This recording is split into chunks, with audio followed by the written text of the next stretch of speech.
हाँ जी,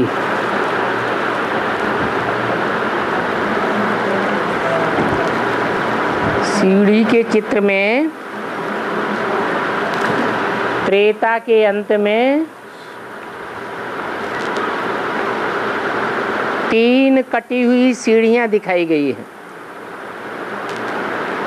जिसके लिए कहा जाता है कि 3 विदेशी विधर्मी बीज रूप आत्माएं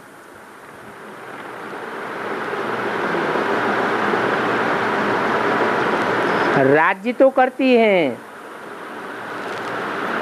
परंतु उस समय से स्वर्ग का राज्य टूटने लगता है। तो कटी फटी सीढ़ियां दिखाई गई हैं, परंतु द्वापर के आदि में भी तो कटी फटी सीढ़ियां हैं। तो कई जिज्ञासु उसके बारे में पूछते हैं कि ये जो कटी फटी सीढ़ियां हैं, ये किस बात की निशानी है?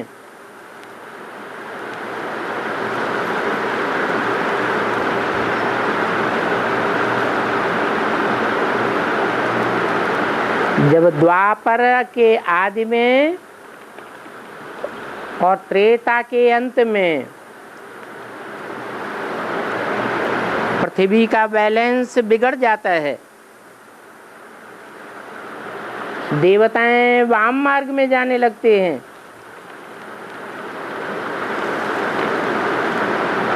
तो ऊपर से आई हुई जो नई नई आत्माएं हैं इस्लाम धर्म की, वो अपना वर्चस्व स्थापन करती हैं, परंतु उनकी संख्या बहुत कम होती है। इसलिए उनका वर्चस्व भी थोड़ा थोड़ा बढ़ता है, उनका राज्य भी धीरे धीरे बढ़ता है। जब लाखों की तादाद उनकी हो जाती है, 100, 200, 400 वर्षों में, तब उनकी पूरी राजाई स्थापन होती है। इसलिए 3-4 सीढ़ियां कटी हुई दिखाई गई है।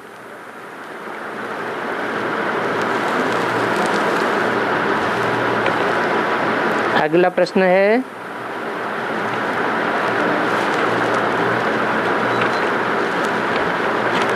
बाबा ने समझाया ऐसा नहीं कहना होता है, ब्रह्मा द्वारा स्थापना, विष्णु द्वारा पालना, शंकर द्वारा विनाश।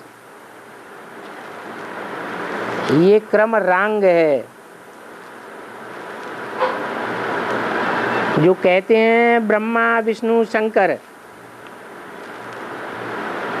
परंतु वास्तव में कहना चाहिए, समझाना चाहिए ब्रह्मा द्वारा स्थापना, फिर जो स्थापना होने के बाद रह जाते हैं, स्थापना के क्रम में नहीं आते हैं, उनका विनाश शंकर द्वारा। फिर जिनकी स्थापना हुई है, उनका विष्णु द्वारा पालना। तो समझाना चाहिए ब्रह्मा द्वारा स्थापना, शंकर द्वारा विनाश और विष्णु द्वारा पालना। तो जिज्ञासु कहते हैं कि जब ब्रह्मा विष्णु शंकर का आयन है, तो जरूर कुछ न कुछ तो बात होगी। ये क्रम क्यों चला आया है भक्ति मार्ग में कि ब्रह्मा के बाद विष्णु, फिर विष्णु के बाद है शंकर। ये भक्ति मार्ग में क्रम इसलिए आया है कि इस सृष्टि में निवृत्ति मार्ग प्रधान है या प्रवृत्ति मार्ग प्रधान है। सृष्टि बिना प्रवृत्ति के नहीं हो सकती। तो चाहे स्थापना हो, चाहे पालना हो, चाहे विनाश हो, टोटल स्थापना, पालना और विनाश तभी हो सकता है जब प्रवृत्ति हो जाए। तो ब्रह्मा द्वारा स्थापना, ये बात तो ठीक, क्योंकि स्त्री और पुरुष दोनों ही मिलकर के सृजन कार्य करते हैं, सृष्टि रचते हैं। परंतु जो सृष्टि रची जाती है उसका विनाश भी पूरा तब तक नहीं हो सकता जब तक विष्णु के रूप में, जैसा नाम है विष्णु, नो विष एट ऑल, विष का नाम निशान न रहे, ऐसी स्थापना जब तक न हो जाए तब तक विनाश नहीं हो सकता। जितनी जितनी स्थापना होती जाएगी उतना ही विनाश होगा। स्थापना पूरी नहीं होगी तो विनाश भी पूरा नहीं कहा जा सकता। इसलिए विष्णु को भी साथ ही लेना पड़ता है। तीसरा है सच्चा सोना से जेवर नहीं बनता है।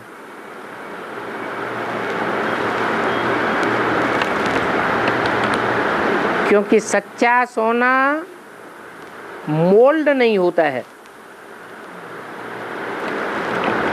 तो उसका जेवर भी नहीं बनता है।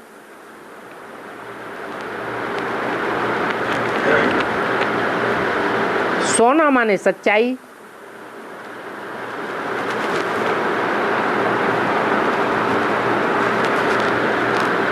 पक्की पक्की आत्मिक स्थिति।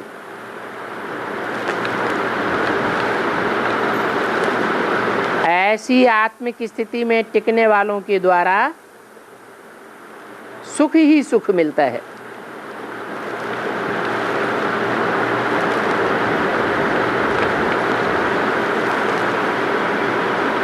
परंतु फिर सच्चा सोना से सुख नहीं मिल सकता। ये क्या बात हुई?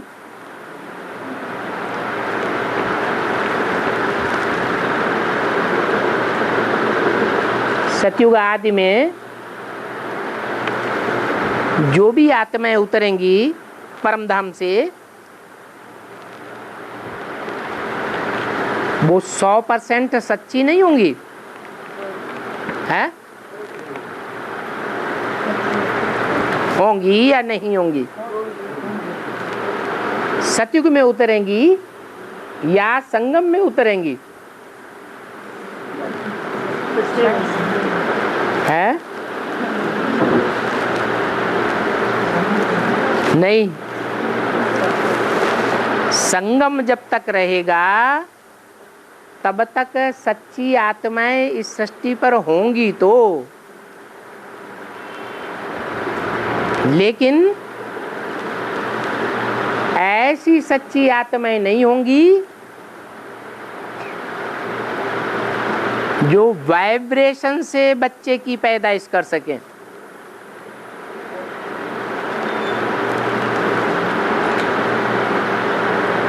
संगम जब पूरा होगा, पूरा होने के तुरंत बाद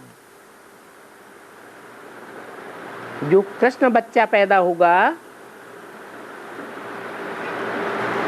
वो आत्मिक स्थिति की कैसी सच्चाई से पैदा होगा?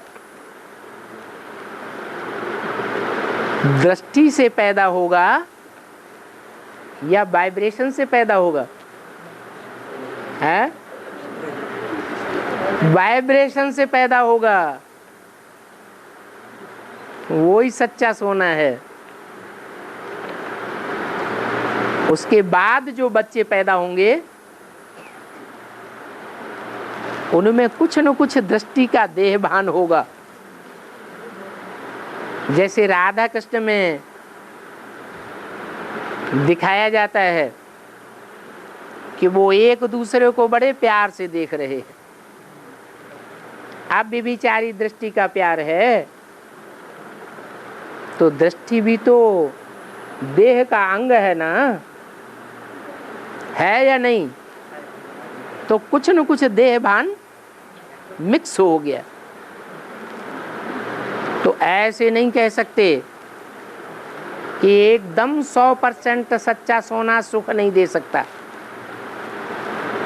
एकदम सच्चा सोना 100% कहेंगे नर से जो नारायण और नारी से लक्ष्मी बनते हैं, वो ही 100% सच्चा सोना है।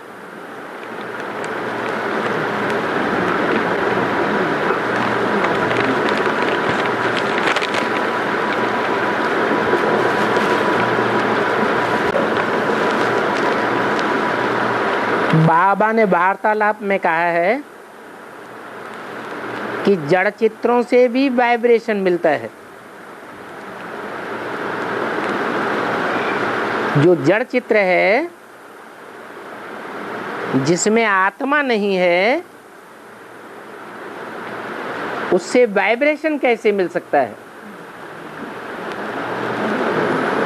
जड़ चित्र में तो आत्मा नहीं है, लेकिन जड़ चित्रों को जो देखने वाले हैं, कोई तो भावना वाले हैं और कोई ऐसे भी हैं जिनको कोई भावना नहीं होती जड़ चित्रों में। तो वाइब्रेशन किसको मिलेगा? भावना वालों को वाइब्रेशन मिलता है। जो भावना वाले नहीं होते हैं उनको वाइब्रेशन नहीं मिलता, वो जड़ ही के चित्र जड़ ही रह जाते हैं।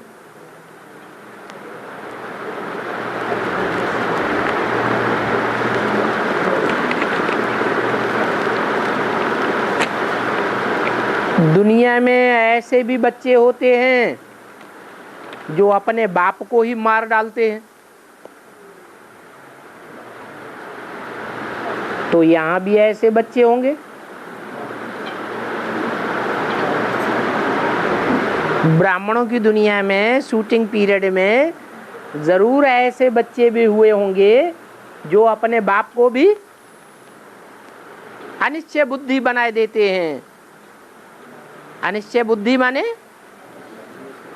विनश्यते, मर जाते हैं।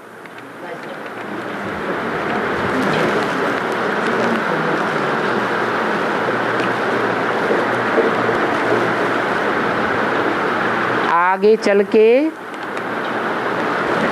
एडवांस में भी देवियों की पूजा होगी। जैसे बेसिक में ब्राह्मणों की दुनिया में देवियों की पूजा करने वाले हुए, अपने बच्चों को दूध नहीं पिलाया और देवियों को मकान बना बना के खड़े करके दे दिए।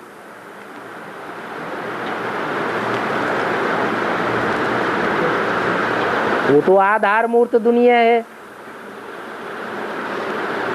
आधार जड़ों को कहा जाता है। जड़ें ज्यादा पावरफुल होती हैं या बीज ज्यादा पावरफुल होता है? इससे साबित होता है कि जड़ें उतनी सतो प्रधान भी नहीं बनती और जड़ी उतनी तमो प्रधान भी नहीं बनती, लेकिन बीज जड़ों से भी जास्ती पावरफुल होता है।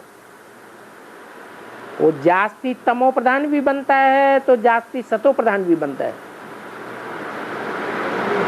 ब्राह्मणों की आधार मूर्त दुनिया में जो हुआ है उससे भी जास्ती सतो प्रधान स्टेज भी बीज रूप ब्राह्मण आत्माओं की बनेगी और फिर तमो प्रधान स्टेज भी बीज रूप आत्माओं की जास्ती बनती है।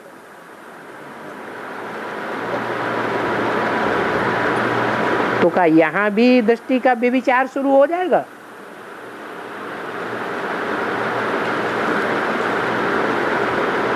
अरे दृष्टि का तो छोड़ो, जो दृष्टि है वो तो सूक्ष्म है। आंख को श्रेष्ठाचारी भी कहा जाता है और आंख भ्रष्टाचारी भी है। आंख सबसे जास्ती धोखेबाज भी कही जाती है, लेकिन और इंद्रियों को ऐसे नहीं कहते हैं। बीज रूप आत्माओं में तो पूरी तरह सब इंद्रियों से भ्रष्ट बन जाते हैं।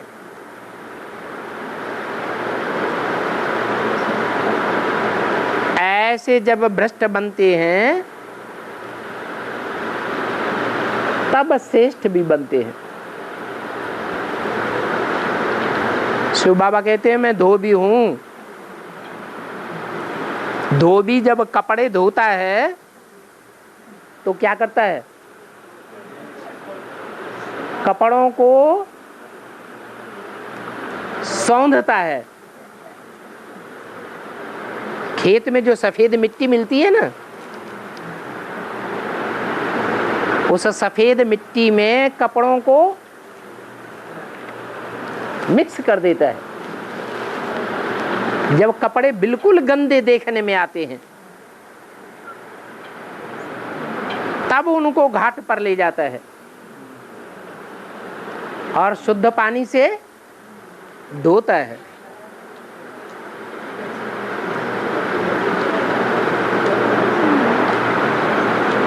अभी जो ज्ञान मिल रहा है वो 100% शुद्ध है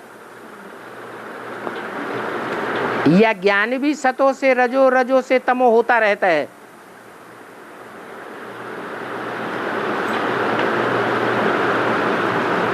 क्या है? ज्ञान भी 4 अवस्थाओं से पसार होता है। पहले सतो प्रधान, फिर जैसे जैसे संख्या बढ़ती जाती है वैसे वैसे ज्ञान के वाइब्रेशन सतो से सतो सामान्य, फिर रजो और फिर तमो बनते जाते हैं।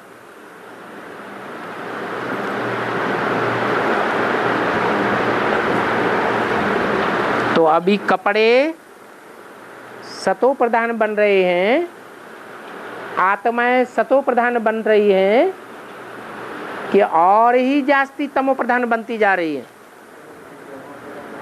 100 गुना बोझा चढ़ रहा है या उतर रहा है? क्या हो रहा है?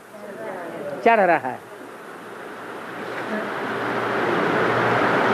होते होते ऐसी स्टेज आ जाएगी जब सब अनिश्चय बुद्धि हो जाएंगे।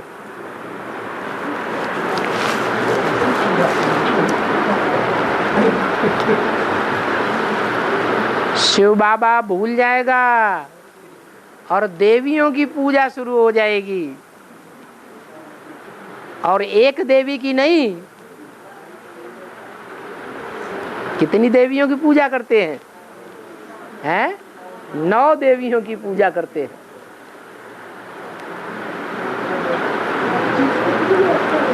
तो कहाँ एक में बुद्धि लगाना और कहाँ 9 में बुद्धि लगाना? तो बुद्धि के व्यभिचार में अंतर पड़ेगा या नहीं पड़ेगा? जैसे अभी बेसिक में होने लगा है। बेसिक में एक शिव बाबा को याद करते हैं कि अनेक दीदी दादी दादाओं को याद कर रहे हैं। है? अनेक दीदी दादी दादाओं को याद करने लग पड़े। तो क्या कहेंगे? तमो प्रधान बन गए या सतो प्रधान बने हैं? तमो प्रधान बन गए। वो आधार मूर्तों की दुनिया है, जड़ों की दुनिया है। षष्ठ वृक्ष की वो जड़ें हैं और एडवांस में बीज हैं। ये बीज जास्ती तमो प्रधान बनते हैं। जब बीज धरणी में बोया जाता है तो बीज सड़ता है या नहीं सड़ता है? अरे बीज धरणी में बोया जाता है मिट्टी में, तो वो दाना खाक में मिलता है या नहीं मिलता है? जो गायन भी है कि दाना खाक में मिलकर गुले गुलजार होता है।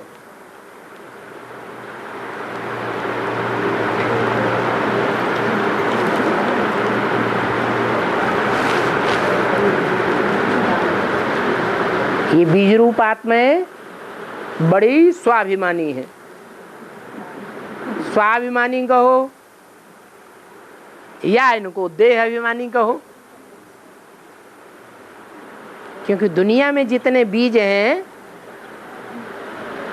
बीज रूप आत्माएं हैं, उन बीज रूप आत्माओं में एक ही आत्मा है जो सदैव स्वाभिमान में रहती है। कौन है? शिव ज्योति बिंदु। और बाकी सब, बाकी तो सब देहभान में रहते हैं। तो जो भी देहभान में रहने वाले हैं, भगवान उनके देहभान को पहले चूर चूर करता है।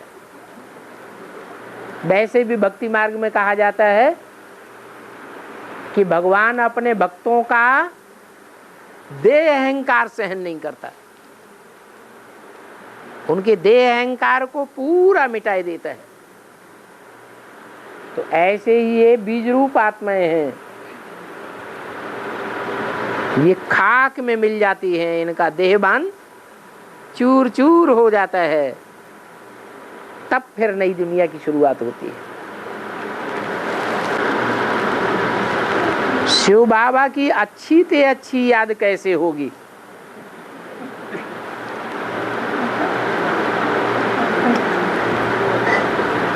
अच्छा, पानी है, पानी न खट्टा होता है न मीठा होता है। कोई कहे पानी मीठे से मीठा कैसे होगा, तो क्या करते हैं? कहते हैं जितना गुड़ डालेंगे उतना ही मीठा होगा। तो अच्छे से अच्छा पुरुषार्थ करने के लिए, अच्छी से अच्छी याद करने के लिए गीत भी बनाया हुआ है। क्या गीत बनाया हुआ है? उस गीत का अर्थ है, जहां हमारा तन होगा वहां हमारा मन होगा।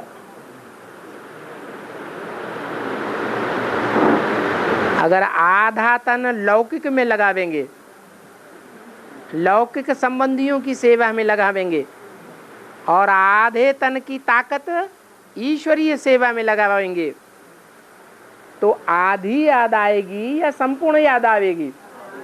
आधी याद आवेगी।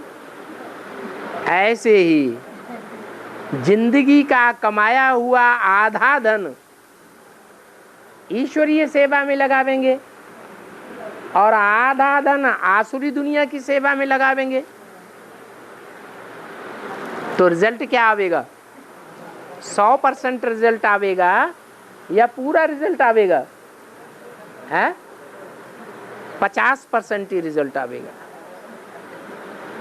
मन अगर 100% मन के संकल्प ईश्वरीय दुनिया के कंस्ट्रक्शन में लगावेंगे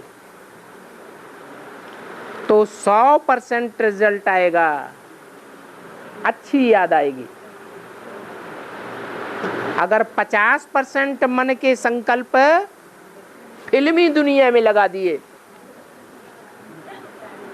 तो 50% कम से कम दुनिया याद आएगी कि नहीं आएगी? आएगी। तो रिजल्ट क्या निकला? क्या निश्चित हुआ कि तन की ताकत, मन की ताकत और धन की ताकत आज की दुनिया में तन और धन ये बड़ी बात नहीं रह गई। क्या आज कुत्ते कार में घूमते हैं, हवाई जहाज में घूमते हैं, बिल्ली हवाई जहाज में घूमती है, मनुष्य सड़कों पे पड़े पड़े मर रहे हैं। तो मनुष्य के तन की ज्यादा ताकत है, ज्यादा वैल्यू है, या जानवरों की ज्यादा वैल्यू है? तो तन की कोई खास वैल्यू नहीं है। बाबा तो कहते हैं ये सड़ा हुआ 84वें जन्म का शरीर है, इसके हर छेद में से बदबू ही बदबू निकलती है। कोई छेद ऐसा है शरीर में जिसमें से खुशबू निकलती हो? कोई छेद ऐसा नहीं है। तो ये सड़ा हुआ 84वें जन्म का अंतिम तन है। बाबा कहते हैं ये तुम्हारे पास कखपन है। क्या कखपन है? इसे अर्पण कर दो। धन की भी कोई वैल्यू नहीं है। तन और धन से भी ज्यादा आज मनुष्य के पास जो समय है उसकी वैल्यू ज्यादा है। बहुत से ऐसे हैं जो अपना धन लुटाए देते हैं ईश्वरीय सेवा में, लेकिन टाइम नहीं देते। बहुत ऐसे हैं जो अपनी बीवी बाल बच्चों को भी स्वाहा कर देते हैं, लेकिन अपने कारखाने नहीं छोड़ते, अपनी लौकिक दुनिया का जो महत्व है उसे ज्यादा देते हैं। तो समय की वैल्यू ज्यादा हुई या तन की या धन की वैल्यू ज्यादा हुई? समय की वैल्यू आज की दुनिया में सबसे जास्ती है। तो तन भी ईश्वरीय सेवा में अर्पण करना है, धन भी अर्पण करना है, और समय भी 24 घंटे में से 12 घंटे ईश्वरीय सेवा में लगाएंगे और 12 घंटे आसुरी दुनिया में लगाएंगे। तो रिजल्ट आधा आधा आएगा या 100% आएगा? आधा आधा ही आएगा। आगे रही संबंधों की ताकत। जो भी लौकिक दुनिया के संबंध हैं, मान लो हमारा कोई दोस्त है बचपन का, और वो बचपन का दोस्त अभी बड़ा मिनिस्टर बन गया, तो संबंध तो है ना, संबंध की ताकत तो है ना। अगर कोई उस ताकत को, अपने बचपन के संबंध की ताकत को ईश्वरीय सेवा में लगाना चाहे तो लगा सकता है कि नहीं लगा सकता है? लगा सकता है। हिम्मत करे तो लगा सकता है। तो अगर लगाता है, चाहे छोटा संबंधी हो चाहे बड़ा संबंधी हो, सारे संबंधों की ताकत, जितनी भी जानकारी है ईश्वरीय सेवा में लगाता है, तो उसका उजूरा मिलेगा कि नहीं मिलेगा? तो तन से अर्पण होना, धन से अर्पण होना, मन के संकल्पों से अर्पण होना, समय से अर्पण होना, संबंधों से अर्पण होना, और दुनिया में जितने भी लोगों से संपर्क हुआ है, मिलना जुलना होता है ना। कोई ऐसे भी संपर्की होते हैं कि जिंदगी में ट्रेन में एक ही बार मिले हैं, संपर्क हो जाता है और जान पहचान हो जाती है। तो वो संपर्कियों की भी ताकत लगा देना। जितनी भी शक्तियां अपने पास हैं, सारी शक्तियां अगर ईश्वरीय सेवा में लगाएंगे तो याद कैसी आएगी? अच्छी आएगी या खराब आएगी? अच्छी याद आएगी। ये रहस्य है अच्छी याद कर। और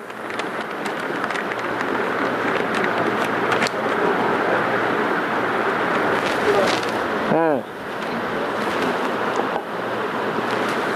बाबा, जब पूरे 84 जन्मों के बात को जानेंगे तभी आत्मिक स्थिति बनेगी, या नहीं बनेंगे तो, नहीं जानेंगे तो आत्मिक स्थिति नहीं बनेगी। 84 जन्मों में से सबसे ऊंचे से ऊंचा जन्म कौन सा है?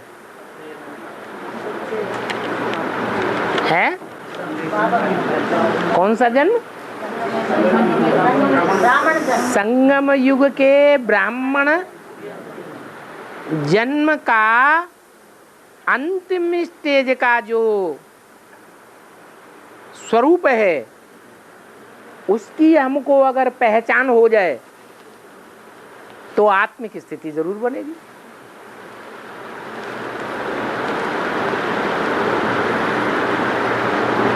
संगम युग में कोई देवता बन रहे हैं, कोई राक्षस बन रहे हैं, या नहीं बन रहे हैं? कोई के देवताओं के चेहरे तैयार हो रहे हैं, देवियों के चेहरे तैयार हो रहे हैं, और कोई के राक्षस और राक्षसियों के चेहरे तैयार हो रहे हैं। सूपनखा पूतना के चेहरे तैयार हो रहे हैं, रावण के 10 सिर तैयार हो रहे हैं, कंसी जरासिंधी जो नंबरवार बनने वाले हैं वो सब तैयार हो रहे हैं।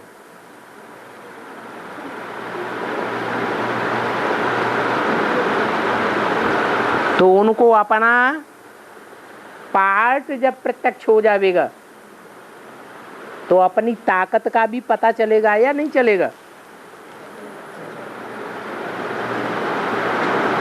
उस स्टेज में टिक जावेंगे।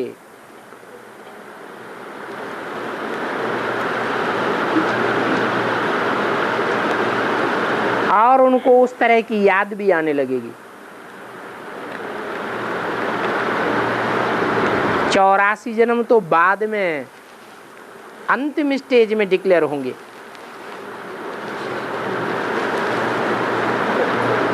अभी तो जमाना कंप्यूटराइज्ड होता जा रहा है।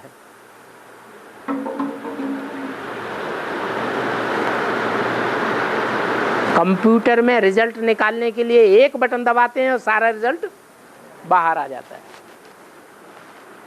ऐसा भी होने वाला है।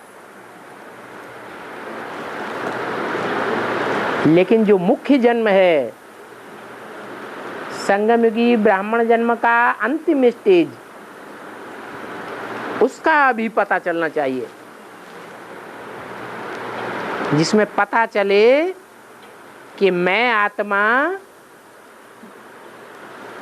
किस ग्रुप की आत्मा हूं।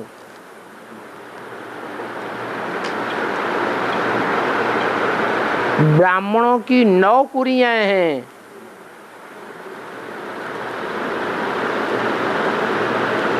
जिनका विस्तार दुनिया में 9 धर्म फैले हुए हैं, जो भगवान से कुछ न कुछ प्राप्ति करते हैं।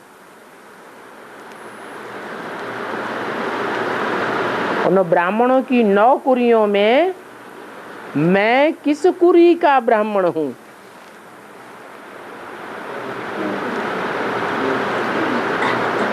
और दुनिया के रंगमंच पर किस धर्म विशेष में मुझे विशेष पार्ट बजाना है?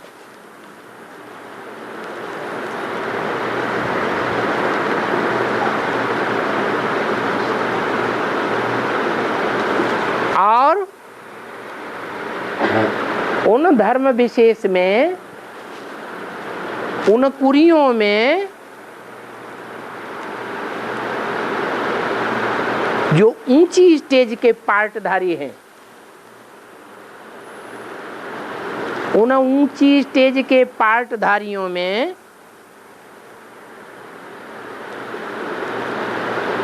अथवा उन पार्टधारियों से मेरा कितना क्लोज कनेक्शन है।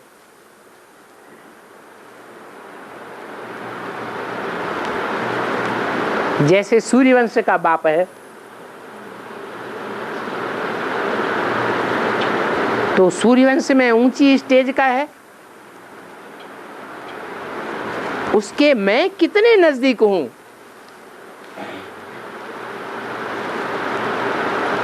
माला में मेरा किस नंबर की कुर्सी है, यहां तक पता चले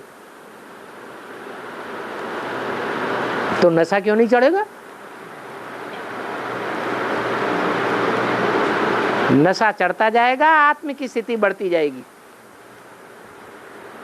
और जितनी जितनी आत्म की स्थिति बढ़ती जाएगी उतना उतना 84 जन्म का बीज जो है वो वृक्ष के रूप में दिमाग में आता जाएगा।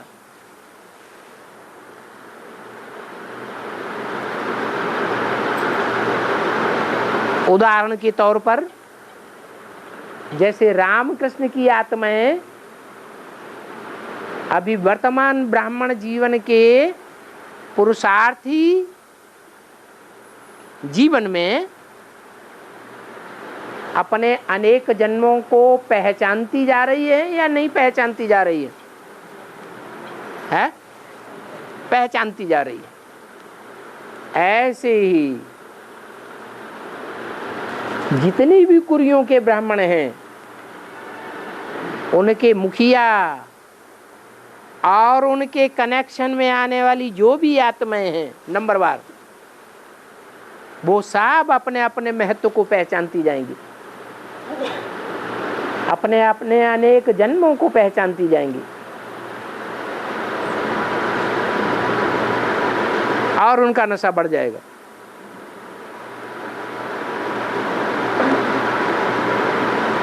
अंत में ऐसी भी स्टेज आएगी कि हर आत्मा अपने पार्ट में संतुष्ट हो जाएगी।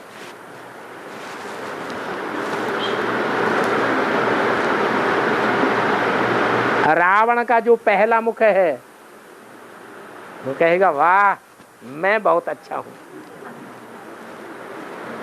मेरा पार्ट बहुत बढ़िया है।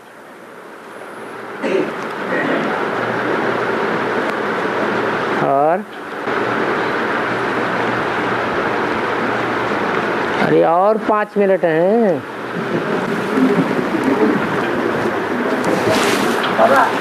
शंकर का भक्तिमान में शंकर का जो चित्र दिखाया है ना, उसका शरीर के ऊपर वो शेर का चमड़ा दिखाया है। शेर का चमड़ा दिखाया है ना, पहने हुए दिखाया है। हाँ, उसका मतलब है कि जो वस्त्र है उसे दिखाते हैं, उसका नाम दिया है बाग अंबर। अंबर माने कपड़ा, ये शरीर क्या है? कपड़ा है। तो चित्र में उनका शरीर कैसा पार्ट बजाने वाला है वो चित्रित किया गया है। कैसा पार्ट बजाने वाला है? टाइगर का पार्ट बजाने वाला है, बाघ का पार्ट बजाने वाला है। अपने भारत देश में राष्ट्रीय पशु का नाम क्या दिया है? पशु टाइगर नाम दिया है। टाइगर की क्या खासियत होती है? देवियों में 2 तरह की देवियां प्रसिद्ध हैं, बाघंबरी देवी और दूसरी सिंह वाहिनी देवी। एक सिंह के ऊपर सवारी करती है और एक बाघ के ऊपर सवारी करती है। तो बाघ में और शेर में क्या अंतर है? शेर सीधा साधा होता है, तिकड़म नहीं होती है उसके दिमाग में, भले पावरफुल ज्यादा है, बहुत ताकत वाला है, लेकिन दिमाग उतना नहीं है जितना दिमाग से काम, तिकड़म से काम बाघ टाइगर करता है।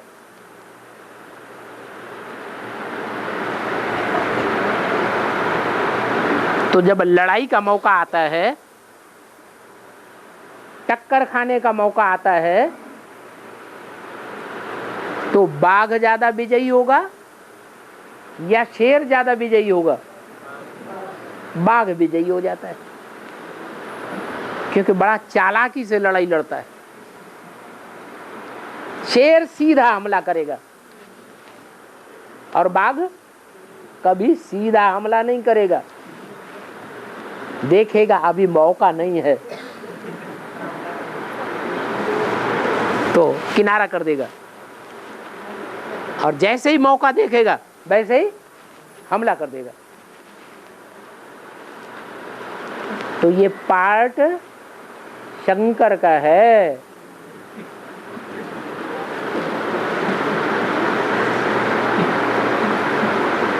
इसलिए शंकर को बाघ की चर्म पहने हुए दिखाया जाता है।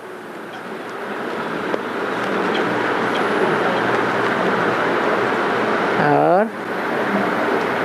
तो नई दुनिया के सिलेक्शन में अष्टमोह के अलावा और कोई बात देखी जाती है क्या?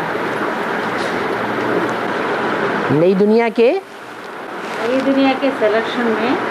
सिलेक्शन में ये बात मुख्य रूप में पहले देखी जाती है। क्या? नष्टो मोहा कितना बना है अलावा और कोई बात देखी? अभी नई दुनिया तैयार हो रही है कि नहीं ब्राह्मणों में? है नई दुनिया तो तैयार हो रही है। तो नई दुनिया में रिजल्ट भी निकल रहे हैं या नहीं निकल रहे हैं?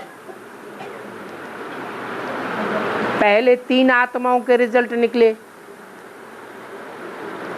क्या? कौन सी 3 आत्माएं?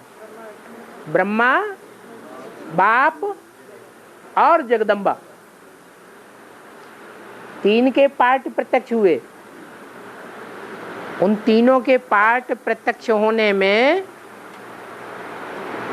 मूल परीक्षा किस बात की थी? नष्टो मोहा स्मृति लब्धा। ऐसे ही जो अष्टदेव हैं उनके भी पार्ट प्रत्यक्ष होते हैं। उनमें से ऐसा एक भी देवी देवता नहीं होगा अष्टदेवों की श्रेणी में जो नष्टो मोहा वाला ना हो। ज्ञान में आने से लेकर और अब तक का जीवन उन अष्टमूर्तियों का ठोक ठोक के देखा जाए तो क्या साबित होगा? कौन सी बात विशेष साबित होगी? नष्टो मोहा स्मृति लब्धा। भगवान को पहचाना है तो भगवान के कार्य में तन, मन, धन, समय, संपर्क और संबंध लगाएंगे या लौकिक संबंधियों में लगाएंगे? मन से किसको याद करेंगे? किसको याद करने वाले होंगे? हैं? बाप को ही याद करेंगे, बाप का ही काम करेंगे। और कोई भी लौकिक संबंधी की याद में बुद्धि नहीं लगा सकते। उनका पत्र व्यवहार लौकिक संबंधियों के साथ नहीं चलेगा, बुद्धियोगी नहीं चलेगा। फोनबाजी लौकिक संबंधियों के साथ नहीं चलेगी। आना जाना भी किसके साथ नहीं चलेगा? लौकिक संबंधियों के साथ नहीं चलेगा।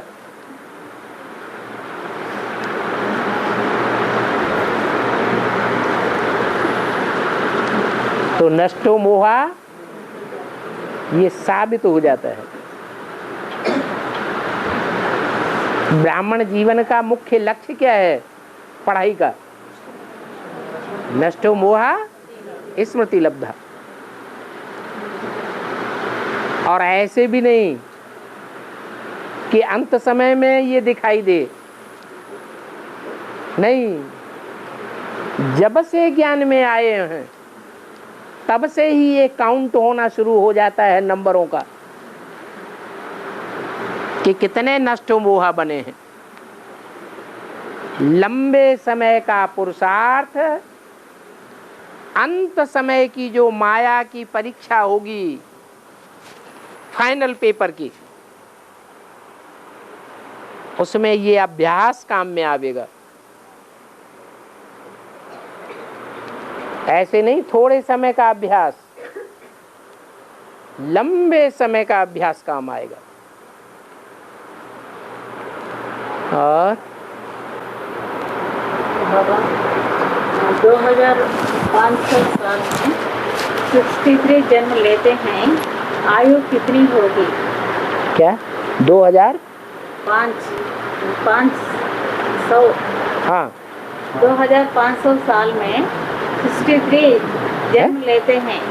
63 जन्म लेते हैं ना। 2500 वर्ष में 63 जन्म लेते हैं। हाँ लेते हैं। हाँ आयु कितनी होगी? 63 जन्मों का आयु कितनी होगी? 63 जन्म में आयु कितनी होगी बता तो दिया। अभी कलयुग में भारतवर्ष में आयु अलग रह गई है। एशिया में जो रूस के रहने वाले लोग हैं उनकी एवरेज आयु अलग है। महाद्वीप एक ही है एशिया। एशिया में भारत भी है और एशिया में रूस भी है, परंतु रूस वालों की एवरेज आयु ज्यादा है और भारतवासियों की एवरेज आयु 30-40। तो अलग अलग है, एक जैसी आयु दुनिया में नहीं है। जिस धर्म की आत्मा वैसी ही उनकी आयु होगी। कोई धर्म पहले आते हैं रंगमंच पर, उन धर्मों की आत्माओं की आयु कम होगी क्योंकि उन आत्माओं ने ज्यादा जन्म लिए हैं। और जो आत्माएं लास्ट में उतर रही हैं परम धाम से, जैसे रूस की नास्तिक धर्म की आत्माएं, तो उनकी आयु ज्यादा है। जो रशियंस हैं वो कोई तो आज कलयुगी दुनिया में 100 वर्ष से लेकर के 125 वर्ष से भी ऊंची आयु के होते हैं। इंडिया में कोई की 100 साल से ऊपर आयु नहीं होती। क्यों नहीं होती? क्योंकि वो आदि वाली आत्माएं हैं।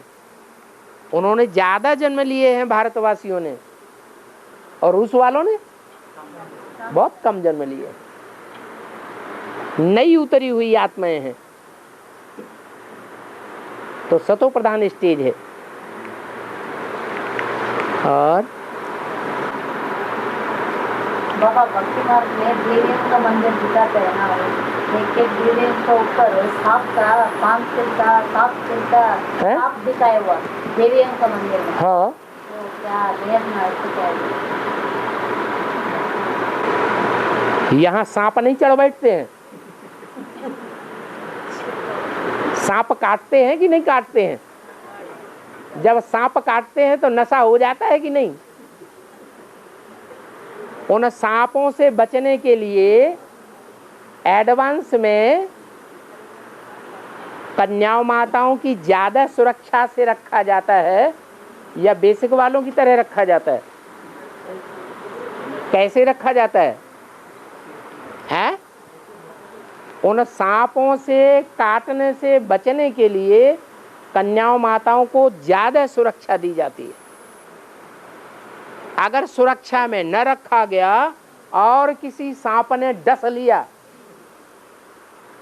तो कन्या कहाँ चली जाएगी? वो बाहर की दुनिया में नशा चढ़ जाएगा।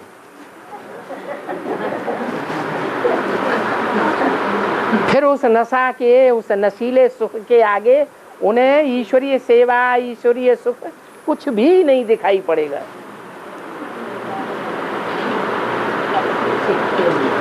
तो वो देवियां बनने वाली हैं नंबरवार की नहीं है? और सभी देवियां, सबकी परीक्षा होती है। ऐसी कोई देवी नहीं है जिसकी परीक्षा न होती हो। माया किसी को छोड़ती नहीं है।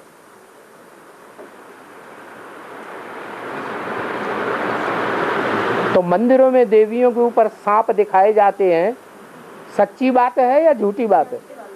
सच्ची बात है।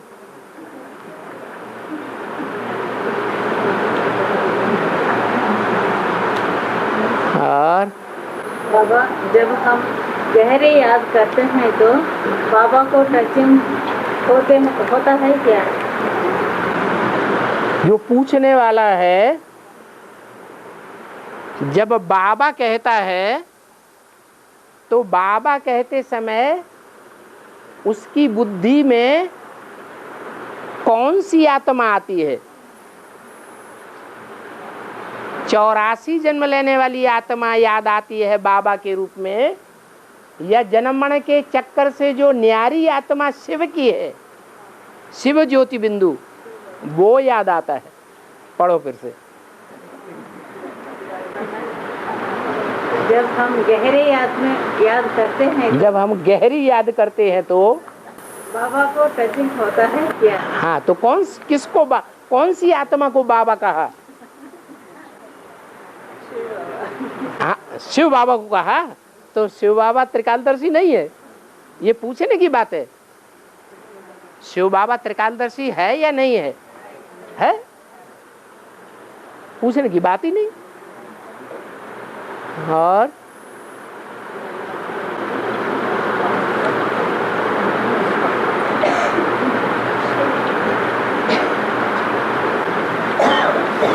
ओम शांति।